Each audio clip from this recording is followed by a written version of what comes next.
Action. Today we are in our hallowed police station, which is actually in reality a barn on a farm in deep, darkest Cornwall. Very near the Devon border though. It's mainly where as the sort of police procedural elements happen, but it's where we have our most fun with our characters as well. I've been really enjoying season 4. It's been so much fun. I feel like it's going so quick as well because it's been so fun. Kelby's still looking for love. How'd you know well, I don't know if there's spoilers, but yeah, Kelby is on his way for love. One of our main characters is the setting. So our Shipton Abbot, which is the beautiful town of Looe, which is an amazing town because you have the harbour, you have the beaches. I know when all the tourists go, this town still has a community. So we're in the interior of our police station in our fictional town of Shipton Abbot. And they're always very hard days because by the nature of the police station scenes, and it's exactly the same on Death in Paradise as well, there's a lot of exposition, there's a lot of detail, there's a lot of clues, there's a lot of character. Tend to be very heavy page count days. Our cast are amazing and our crew are amazing at delivering that, but it is relentless. But it's also an opportunity for the cast to all be together. There's a lot of fun as well as a lot of hard work. In London or Bristol, wherever, you have studios, which are like these big, massive studios, like Pinewood or wherever. Here in Cornwall, you're in a barn, so if it's windy or it's raining, you hear every single sound. So my assistants are really experienced of using personal mics. We use a lot of DPA 6060s and COS 11s. You know, there's a lot of tricks of hiding them in ties and this sort of stuff, or in hairlines. And we'll just negotiate with cameras on wides and tights, and we'll just hide things behind a mug, but mostly we want to try and capture it on the boom. Here we are in the police set for Beyond Paradise. These are our main windows that we light through, and we've tried something a bit different this year. We've got these silks to give a much softer light through. Previous years we were putting more hard light. Throughout the day we're trying to keep it looking natural, keeping sort of shape to the artist's face. It's a balancing act throughout the day. Here's only half the crew. There's a lot more still outside having their lunch. So as I say, a lot of people, when we all come into someone's house, they're like, whoa. So it's quite a narrow area that we've got to try and get all our lights through. We fire this light in and we've got complete control, so we can make it warmer. We can add sort of pink into it to sort of emulate that sunset feel. Gavin, our gaffer, sort of works with his team to finesse that, to give us a nice natural sun through the window look. And this is our painted backdrop. So if you go to Looe, there is a building that looks a lot like that, but from the outside. And that's what it represents. And if you walk all the way back around here, this is Margot's stained glass window. Doesn't look as impressive from this side, but it does when you shine light through it. What was done on earlier seasons was hard lighting through this. But we found when we got to the grade, our colorist, Paul, was always bringing it back down. So we thought, let's start with it lower. So instead of going direct through the window, we're just bouncing off of this. What surprising piece of equipment have we got around here? I can show you this piece of equipment, which is arguably the most important piece, and it is the coffee machine. The ball.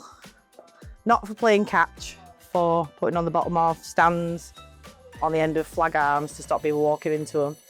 An unsung hero of our department. In terms of equipment for us, we have previously worked with this DOP before Tom.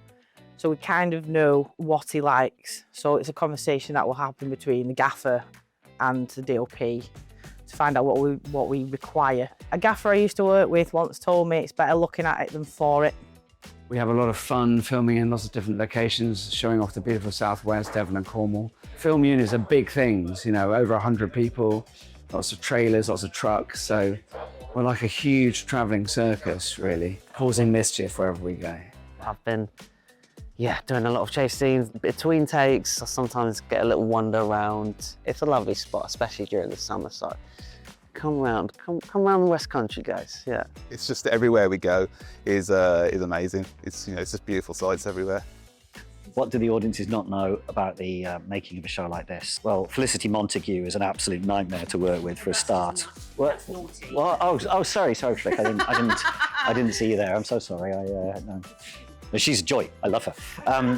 I think all TV shows are hard to make, but I think sometimes the ones that are the easiest to watch can be the hardest to make. And I feel like there's a lot of shows that never get the respect that they deserve because they have the nerve to just do something really well, entertain their audiences, attract quite large audiences. And sometimes as well, the stories that look the easiest on screen are literally the hardest to film. We're out on boats in the sea, we're out filming at night, we're doing some really quite ambitious stuff. And that's why we're lucky to have the crew that we have, because they can just make anything happen. The main problem is weather. We've been so lucky this year, so far, touch wood, we've had beautiful weather. We've been very, very lucky. Last week we were shooting on the seafront till 1 o'clock in the morning. Had we done it the next night, we'd have been flooded out. You know, when we start in July, it doesn't get dark till 10:30, 11 o'clock at night. So if you want to do night shoots, it's, you know, early hours in the morning. And then when you get to the winter, you're chasing the daylight because it's dark at 4:30, 5 o'clock. They're the biggest issues, I think. On location, it can be really difficult because we film on beaches. There'll be help with like us on locations, trying to get everybody across this beach with these big equipment, which like you can't lift with like 4 like grown men and women, you know? So that's gonna be a real struggle. I didn't do the first season of Beyond Paradise, season 1. I came in season 2. So there's obviously a history there to try and stick to the DNA of the show. Me and the other DOP, Morgan, have kind of tried to push the look a little bit. And this year we've tried new cameras and new lenses. We think it's working well, touch wood. Esther and Martha, we've actually changed their hair, gone a little bit shorter, a little bit blonder. So we have been doing some of the changes there. Chris's hair is quite difficult to maintain as well. He's got great thick hair that grows quicker than grass. So we have to keep continuity on that. For costume-wise, I think people don't always understand how we work with continuity. That's a huge part of our job. I think a lot of people think it's designing or a creative role, whereas there's actually a lot of logistics behind it as well, because we don't film chronologically. For the exterior police station, we see them entering the police station, and then we'll film the interior of the police station where we see them coming in the door weeks later. And my job is to make sure that they look exactly like they do from one location to the other. On Beyond Paradise, I have a team of 5 makeup artists that we all work together. So I'm the designer, I have my assistant and maybe 2 makeup artists and a trainee. Everyone's role is so important for keeping continuity. So she's been crying in the previous scene, should she still have red eyes for this scene? But that's where we have our script breakdowns as well. So we go through the script, we work out where each character has been. I've just stolen one of my standby's mini kit bags. Usually we take a whole bunch of kit down to set with us, but anything that you might need to fix immediately should be in here. The obvious is needle and thread, and then scissors, and we have a lot of tapes and things. People do ask us whether we're carrying a gun quite a lot. This is a micro stitch or a Kimbo. They use it a lot in clothing stores to attach the labels to, but we use it as a quick fix sometimes if something's coming apart or if someone's wearing a scarf and it's moving around too much. So this saves our lives sometimes. We use this a lot. I think one thing which is a challenge for us runners, which people don't understand, is how many different people you have speaking to you at one time. Like I've got a radio on with this radio, and then I speak to different departments with this radio, and then I'll be speaking to people in person. Oh, go ahead, sorry. Me and the line producer, Ailey, we usually get a couple of weeks pre-production. Then we start pre-production where we bring on a few more people. Then we have another period when our director starts and locations, so start casting, you know, chasing scripts or talking about scripts. So it's about 10 weeks, then we get our full crew up and running, tech recce's. Then we start shooting. So we started on the 21st of July and we finished on the 19th of November. And then the edit process starts. And by the time you've finished all the grade, the dubs, the mixes, the eyeballs and everything, it's usually about April. I really love coming to visit this set because more than a lot of shows that I've worked on, you do get the feeling of a team of people who enjoy working with each other, are really happy to be working with each other, love the place, the part of the world that they're filming this show in. They're really proud of the show. It usually feels like a really happy set and a supportive, collaborative set. The thing that stuck out during this shoot was my chase scene and getting stuck in the mud, which was an experience that stuck out a lot. And there's lots of people just videoing and on their phones, the general public. I was like, yeah, I don't normally do this, so I normally travel on land. We had some Morris dancers in. So obviously we love doing our day-to-day work, but it's a lot of contemporary costume. Whereas with the Morris dancers, we got to actually design what we wanted for. We had a Morris dancer as a dragon, so we had that made. That was probably my favorite day so far.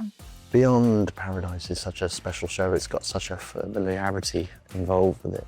The audience love guessing what's going to happen.